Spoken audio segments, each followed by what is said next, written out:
Bismillahirrahmanirrahim. Assalamualaikum warahmatullahi wabarakatuh. Salam sejahtera bagi kita semua. Bersyukur pada kesempatan ini kita bisa bersama dengan siswa-siswi baru SMA 1 Pacet. Dan sebelumnya saya ucapkan selamat Anda atau kalian telah bergabung di Sivitas Akademika SMN Negeri 1 Pacet angkatan tahun 2021-2022. Pada kesempatan kali ini saya akan menyampaikan pengenalan kurikulum, khususnya kurikulum ke-13 di SMN 1 Pacet. Sebelum lebih jauh saya jelaskan tentang kurikulum, maka pertama kita sampaikan tentang pengertian. Pengertian kurikulum secara sederhana atau secara simpel adalah sejumlah mata pelajaran atau bidang studi yang harus ditempuh oleh peserta didik dalam jangka waktu tertentu untuk meraih suatu jenjang pendidikan tertentu. Kalau kalian hari ini adalah untuk meraih jenjang pendidikan SMA, bisa juga nanti suatu saat sarjana S1, S2 dan seterusnya. Nah, itulah pengertian kurikulum secara sederhana. Selanjutnya saya akan sampaikan tentang jurusan. Jurusan adalah pengelompokan bidang studi yang disediakan untuk dipelajari oleh peserta didik sesuai dengan minat bakat masing-masing. Jadi di K13 ini sesungguhnya menyediakan beberapa jurusan di tingkat SMA. Yang pertama MIPA atau Matematika dan Pengetahuan Alam, Sains, kemudian Ilmu Pengetahuan Sosial, Bahasa, suatu saat nanti akan dibuka Budaya. Untuk di SMA 1 Pacet, jurusan yang disediakan adalah dua, yaitu Matematika dan Pengetahuan Alam atau Sains, dan yang kedua IPS. Nah, dari dua jurusan ini ada beberapa mata pelajaran yang berbeda, tapi ada beberapa yang sama. Artinya peserta didik bisa memilih minat dan bakat sesuai yang mana. Jika Anda seorang yang suka sains, maka MIPA adalah jurusan yang sesuai dengan minat Anda. Dan jika Anda orang yang senang berpikir luas, sosial, maka IPS adalah jurusan yang tepat untuk kalian. Dan tentunya pemilihan jurusan nanti disesuaikan dengan minat bakat dan rencana masa depan. Mau berprofesi sebagai apa atau tertarik di bidang apa, karena diharapkan jurusan ini akan melandasi profesi atau cita-cita yang akan kalian raih. Nah, apa saja mata pelajaran bidang sains atau MIPA dan ilmu sosial? Nah, mata pelajaran jurusan IPS dan IPA terpampang di slide ini. Ada 3 kelompok: kelompok wajib, peminatan, dan lintas minat. Wajib dibagi 2, wajib A dan wajib B. Untuk kelompok mata pelajaran wajib, IPS dan IPA sama. Ada 11 mata pelajaran wajib yang harus diikuti oleh peserta didik, yaitu pendidikan agama dan budi pekerti, kedua pendidikan Pancasila dan kewarganegaraan, yang ketiga bahasa Indonesia, keempat matematika, 5 sejarah, 6 bahasa Inggris, 7 seni budaya, 8 pendidikan jasmani dan olahraga atau penjas orkes, 9 prakarya dan kewirausahaan, 10 mulok. Muatan lokal di SMA 1 Aceh memilih bahasa daerah sesuai dengan Pergub atau peraturan gubernur bahasa Jawa, dan yang ke-11 informatika. 11 mata pelajaran ini akan ditempuh sama antara IPS dan MIPA. Yang membedakan adalah pada kelompok peminatan, di mana peminatan IPS itu ditambah 4 mapel, yaitu geografi, ciri khas IPS, sejarah, sosiologi, dan ekonomi. Sementara di MIPA, matematika, biologi, fisika, dan kimia. Itu yang membedakan. Kemudian lintas minat, artinya bahwa kelompok IPS masih punya kesempatan untuk belajar mata pelajaran di kelompok MIPA.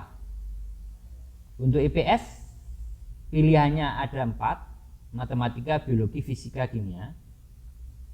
Lintas minat IPA ada geografi, sejarah, sosiologi, dan ekonomi. Untuk kelas 10 dipilih 2 mapel. SMA 1 Pacet berdasarkan sumber daya manusia yang ada atau ketersediaan guru, maka untuk IPS lintas minatnya mengambil mata pelajaran biologi dan yang kedua bahasa dan sastra Inggris. Kemudian untuk MIPA lintas minat bahasa Jepang dan bahasa dan sastra Inggris. Lintas minat ini pada kelas 11 akan dilanjutkan, dipilih salah satu. Maka sesuai dengan roadmap SMA 1 Pacet atau rencana masa depan, lintas minat untuk IPS nanti kelas 11 adalah biologi. Kemudian lintas minat untuk MIPA diteruskan kepada bahasa Jepang. Nah, itulah mata pelajaran yang harus ditempuh oleh peserta didik pada kelas 10 di SMAN 1 Pacet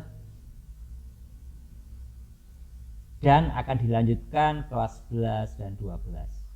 Maka ini menjadi syarat untuk peserta didik mengikuti semua mata pelajaran ini. Karena ini juga menjadi syarat kenaikan ke jenjang berikutnya, yaitu kelas 11. Jika salah satu saja tidak diikuti, maka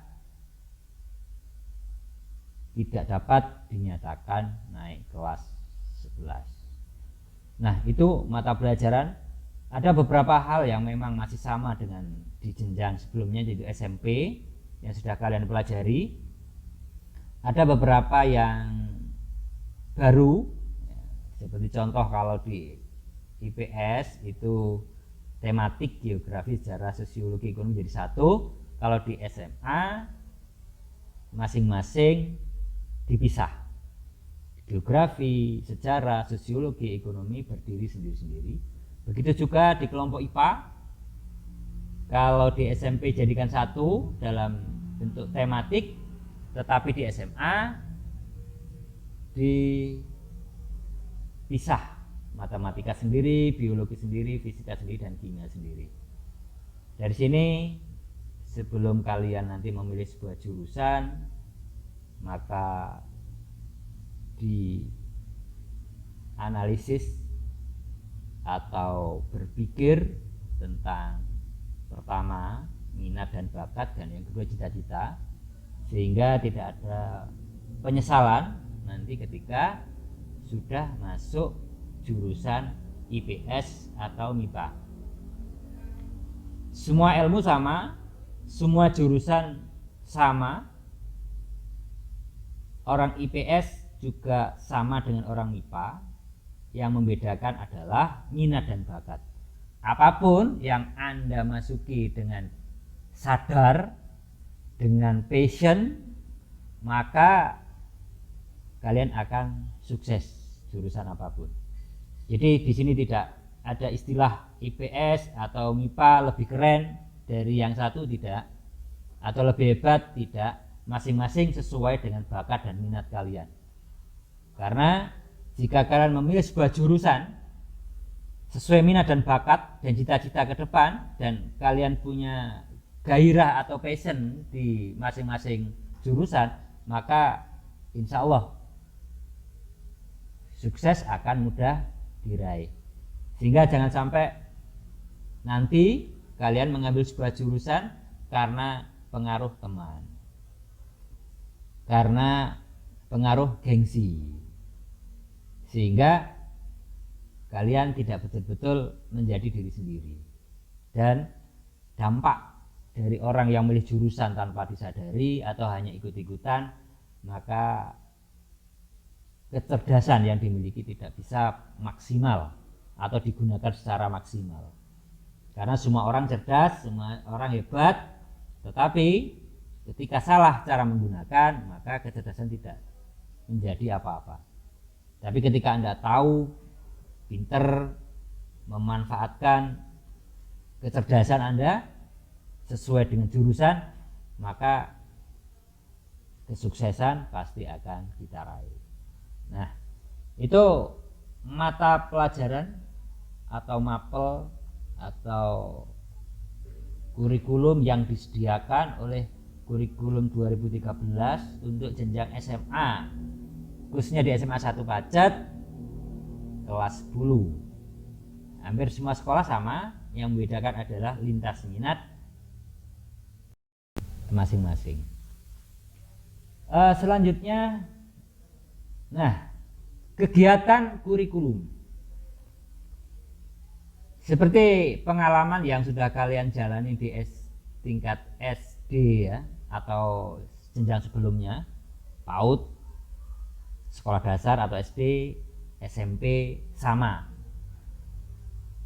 Kegiatan pendidikan itu ada 3. Yang pertama namanya intrakurikuler.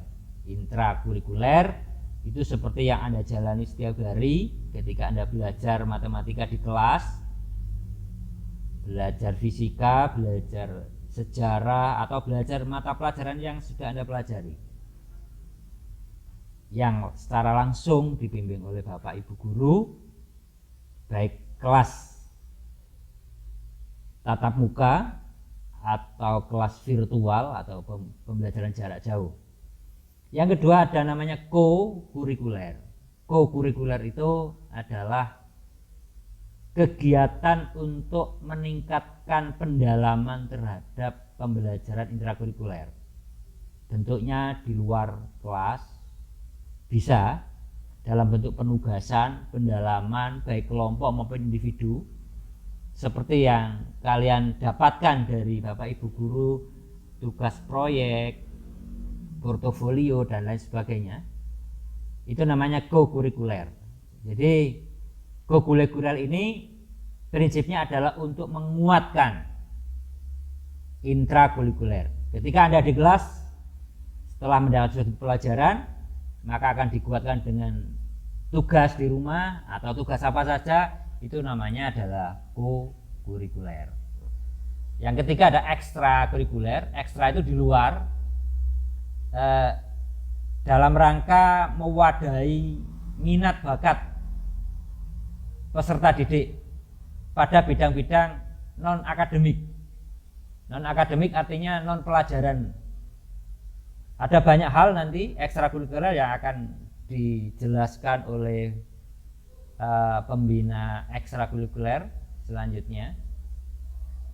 3 hal ini saling terkait intra, kurikuler, dan ekstrakurikuler.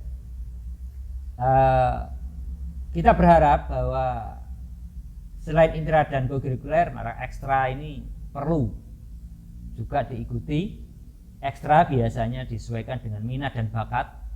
Di sini ada 12 ekstrakurikuler. Nanti apa saja ada penjelasan berikutnya. Dan ini akan mengembangkan keterampilan Anda, mengembangkan kemampuan berorganisasi, kemampuan berkomunikasi, mengembangkan bakat atau talent yang Anda miliki. Itu adalah di ekstrakurikuler. Meskipun saat ini masih PBJ selama 1 tahun belum bisa dilaksanakan secara tatap muka, tetapi eksistensi ekstrakurikuler masih tetap ada. Nah, itu sekilas tentang kurikulum atau mata pelajaran ya, yang harus Anda tempuh selama 3 tahun di SMN 1 Pacet sebagai satu syarat Anda mendapat ijazah SMA dan sebagai syarat untuk melanjutkan ke perguruan tinggi. Nah, bagaimana pada saat COVID ini program pembelajaran di masa pandemi COVID di SMN 1 Pacet sesuai dengan SK 4 Menteri, maka untuk pembelajaran dilaksanakan dengan mode daring PPJ, pembelajaran PJJ ya, pembelajaran jarak jauh, seperti yang mungkin sudah kalian alami semasa kelas 3 atau kelas 9 di SMP. Begitu juga di SMA 1 Pacet akan melaksanakan pembelajaran jarak jauh. Nah, apa sih sebenarnya pembelajaran jarak jauh itu atau PJJ? Secara sederhana, pembelajaran jauh adalah pendidikan yang dilaksanakan dari jarak jauh. Ada jarak antara pendidik dan guru, atau tidak bertemu secara langsung live di kelas tanpa ruang kelas secara fisik, tetapi menggunakan kelas-kelas virtual. Kelas virtual itu adalah kelas online. PJJ berbasis internet. Maka syarat dari PJJ itu kita harus punya sinyal yang baik. Kalau HP ya harus punya kuota karena online, dan sekarang sudah biasa dan tidak sulit karena kalian adalah generasi digital, generasi yang sangat aware atau sangat sadar, terampil menggunakan digitalisasi pendidikan atau teknologi digital. Nah, itu jarak jauh. Strategi pembelajaran, strategi cara pembelajaran ya, strategi itu cara ya. Bersama dengan interaktif atau daring pasif. Maksudnya apa sih? Kalau daring interaktif itu secara live langsung, misal kita pakai chat secara langsung, kemudian Zoom yang bisa langsung berinteraksi dengan Bapak Ibu guru walaupun secara virtual langsung. Nah, daring pasif. Nah, kalau daring pasif biasanya Bapak Ibu guru memberikan materi yang Anda harus baca, Anda pelajari, kemudian di lain waktu Anda berdiskusi, jadi tidak saat itu. Biasanya menggunakan WhatsApp gitu ya. Media itu berarti alat yang dipakai atau teknologi yang digunakan. Untuk daring biasanya pakai ya semua ya, pakai ya di pasaran, aplikasi pasaran ya, Google Meet, Google Suite, Zoom, Vcall dan lain sebagainya. Kalau di SMA 1 Pacet sudah memiliki aplikasi Moodle atau punya sebuah sistem yang disebut dengan Learning Management System atau LMS berbasis Moodle, yang itu adalah milik SMAN 1 Pacet yang akan digunakan secara umum di SMA 1 Pacet, seperti yang sudah kalian alami ya ketika tes TPA itu kalian menggunakan LMS Moodle. Jadi untuk ujian, untuk tes yang lain, dan nanti untuk tes-tes harian. Kunci PJJ sukses ya, pembelajaran jarak jauh itu sukses adalah kalian sebagai peserta didik harus menjadi seorang peserta didik yang mandiri, tidak tergantung. Orang mandiri itu berarti orang yang bisa berdiri di kemampuannya sendiri. Jadi tidak harus bahasa Jawanya diobrak-obrak ya, atau diberitahu. Ketika jadwal sudah sudah diberikan oleh sekolah melalui wali kelas masing-masing, kalian secara mandiri sudah harus cari informasi kapan, jam berapa. Jangan sampai nanti wali kelasnya selalu mencari ya, menegur, menelpon dan lain sebagainya bahwa hari ini PJJ. Anda harus mandiri. Anda sudah SMA. SMA itu adalah masa menjelang dewasa. Ketika Anda menjadi orang dewasa, ciri khasnya adalah orang yang bisa bertanggung jawab terhadap dirinya sendiri. Itu artinya Anda sebagai orang yang mandiri, orang yang dewasa dan aktif. Ada orang yang mandiri tapi tidak aktif. Aktif itu artinya selalu mencari informasi ke Bapak Ibu guru melalui ya medsos atau melalui WhatsApp, telepon dan lain sebagainya. Apa materi yang disampaikan hari ini? Apa tugasnya? Kapan harus dikumpulkan? Harus aktif. Karena problem PJJ adalah kita tidak ketemu. Maka ketika seorang peserta didik tidak aktif, peserta didik tidak mandiri, ya gagal pembelajaran. Karena inilah yang harus terjadi ya, kemandirian. Dan itu problem kita bersama.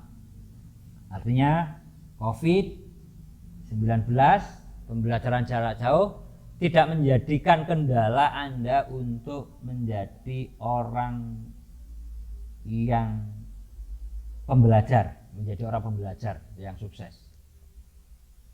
Jadi jangan sampai karena COVID kita nggak belajar, karena COVID kita nyantai, karena setelah COVID berakhir kita harus tetap menjadi orang-orang yang hebat. Nah, di SMA SMAN 1 Pacet untuk mendukung PJJ dibangun sebuah aplikasi, sebuah e-learning, yaitu Learning Management System berbasis Moodle. Mengapa Moodle yang dipilih? Karena Moodle ini aplikasi yang sudah familiar di dunia pendidikan.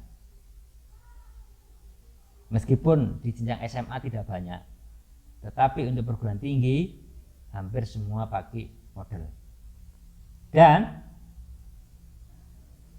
pembelajaran jarak jauh masih akan tetap dilaksanakan ketika COVID sudah berakhir, atau yang disebut dengan blended curriculum. Jadi ada perpaduan tatap muka dan online. Maka mau tidak mau teknologi ini harus dikuasai, teknologi ini harus dipakai atau digunakan. Dan ketika Anda di SMA sudah begitu familiar dengan Moodle, maka di jenjang berikutnya di perguruan tinggi kalian tidak akan asing, kalian sudah familiar dengan Moodle. Dan itulah harapan dari pembangun LMS Moodle di S1 Pacet. Ya, alamatnya kemarin sudah di-share, sudah kalian laksanakan, yaitu e-learning-s1pacet.sch.id. Maka nanti ketika pembelajaran sudah mulai, kalian punya kelas-kelas sesuai dengan kelas masing-masing, yaitu kelas virtual yang di situ sudah ada Bapak Ibu guru di dalamnya dan kalian harus aktif untuk menggunakan. Nah, ini penting. Problem saat ini yang dialami oleh Bapak Ibu guru adalah tentang penilaian hasil belajar. Penilaian hasil belajar siswa. Untuk virtual memang ada kendala jika siswa-siswi tidak aktif atau tidak aktif.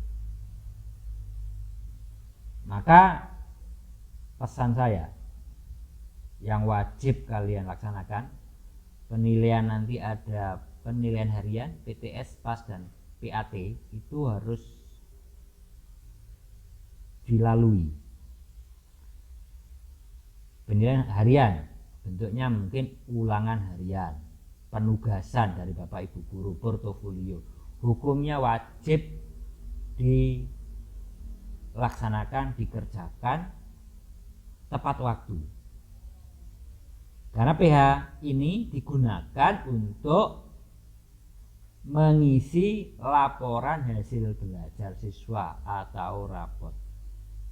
Jika kalian tidak melaksanakan ini atau kalian tidak mengerjakan semua tugas yang diberikan oleh Bapak Ibu guru, maka Bapak Ibu guru akan kesulitan memberi nilai.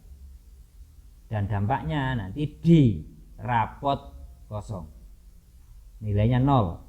Kalau nilainya 0 dianggap tidak mengikuti pelajaran atau mata pelajaran tertentu. Kalau tidak mengikuti mata pelajaran tertentu, maka tadi kembali kepada yang depan, kalian dianggap tidak melaksanakan kurikulum di S1 Pacet. Dampak terakhirnya adalah 1. Menghambat kenaikan kelas. Yang kedua, menghambat kelulusan kalian pada tepat waktu. Oleh sebab itu, apapun kesulitannya, tugas tetap harus dilaksanakan. Tadi sudah saya sampaikan bahwa kunci sukses PJJ adalah kalian mandiri dan aktif. Jika tidak, maka yang terhambat adalah penilaiannya. Oleh sebab itu, wajib kalian perhatikan tentang penilaiannya ini, ya. Selain ada PTS, penilaian tengah semester yang nanti akan dilaksanakan bersama-sama, bisa daring, atau PAS, penilaian akhir semester juga sama, itu dilaksanakan di bulan Desember untuk semester 1, dan PAT adalah akhir tahun, dilaksanakan di semester 2 di bulan Mei. Nah, itulah pengenalan atau kurikulum di S1 Pacet, dan saya ucapkan selamat belajar di S1 Pacet. Semoga Anda menjadi orang yang sukses. S1 Pacet memberikan layanan terbaik bagi kalian demi masa depan kalian yang lebih baik. Demikian yang saya sampaikan, mudah-mudahan bermanfaat bagi kalian dan saya akhiri. Wassalamualaikum warahmatullahi wabarakatuh.